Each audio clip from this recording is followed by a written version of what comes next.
Tra le tante composizioni di Beppe De Mazzi a carattere popolare, troviamo anche questa che vi presentiamo ora.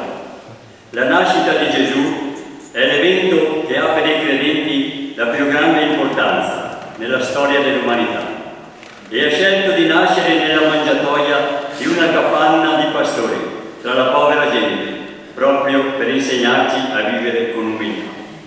Le parole e musica del maestro Beppe De Mazzi, Marie Bethlehem.